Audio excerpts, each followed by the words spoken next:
Hi, I'm Shane with Etrailer.com. Today I'm going to walk through how to install the Etrailer.com Class 3 trailer hitch receiver on your 2011 Dodge Grand Caravan. This is what our hitch is going to look like when it's installed. You can see the cross tube is completely hidden behind our fascia. The only thing we're going to see is our receiver tube. So it's really going to maintain a nice clean look on the back of the vehicle. This hitch is going to be a steel construction with a triple carbide black powder coat finish. So it's really going to hold up well against rust and corrosion. Adding a hitch to your Caravan is going to give you a lot of opportunity. Maybe you have a small trailer or a small camper you want to pull. Maybe you have a cargo carrier you want to put on it to make more room inside for more passengers. Maybe you have a couple kids and you have a bike rack you want to put on to carry 4 bikes, so you don't have to put the bikes inside the vehicle or up on top of the roof. This hitch is going to be able to accommodate all of those things. And again, this is going to be a Class 3 hitch, 2-inch by 2-inch receiver tube opening, reinforced collar to give us a little extra stability there. Hitch pin hole is going to be 5/8 inch in diameter. I'm going to take a standard 5/8 hitch pin. Hitch pin and clip does not come with this hitch, however it can be found here at Etrailer.com. We're going to have rolled steel style safety chain loops. You can see very large openings. It's going to give us plenty of room for different size safety chain hooks.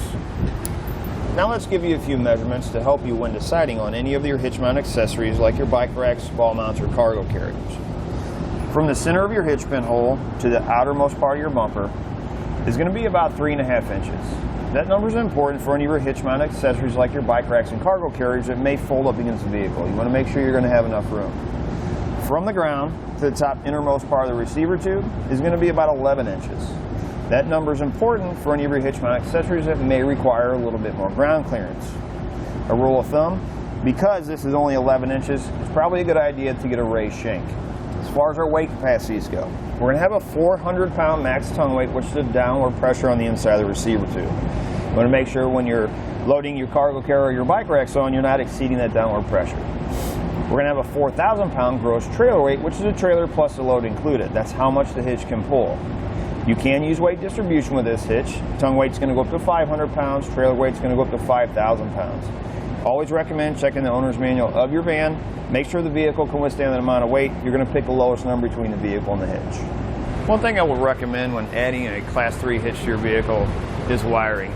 That way you know you're covered. If you're pulling a trailer, you're going to be safe and legal.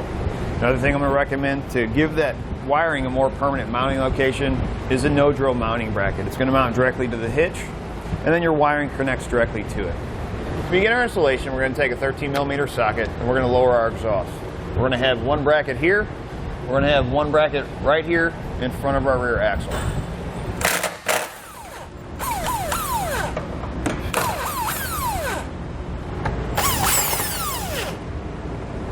So we're not going to have enough play in our exhaust to give us as much room as I would like. So I'm actually going to take this third one out, which is right here in the center of the vehicle on the passenger side. Just be sure you hold your exhaust, because when you take this one out, your exhaust is going to drop a little bit. We're going to rest it right on top of the rear axle. Here on our driver's side, we're going to be removing these 3 bolts.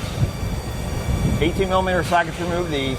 15mm, remove this one. Be careful when removing this one, because our bumper beam actually bolts inside here.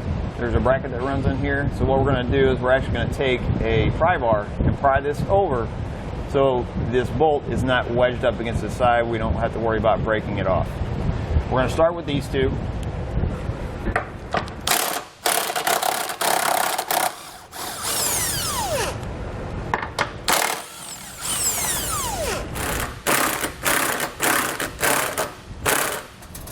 So you can see how this bracket's moving.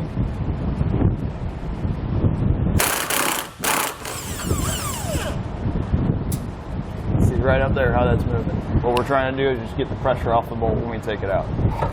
And then on our passenger side, we're just going to be removing the 2 rearmost bolts.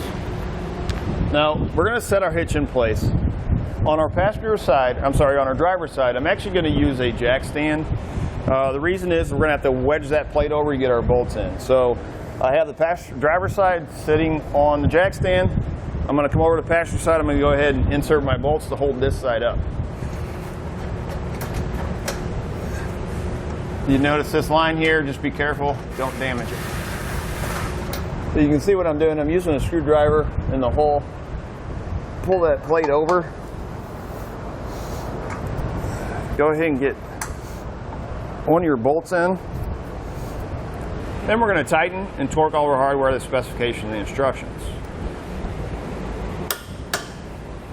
Once you've got all your hardware torqued to the specification and the instructions, go ahead and reinstall your exhaust in reverse order from the way you took it off, and you're ready to go. Again, I'm Shane with Etrailer.com. I hope this video has helped you whether you're still deciding or installing the Etrailer.com Class 3 trailer hitch receiver on your 2011 Dodge Grand Caravan.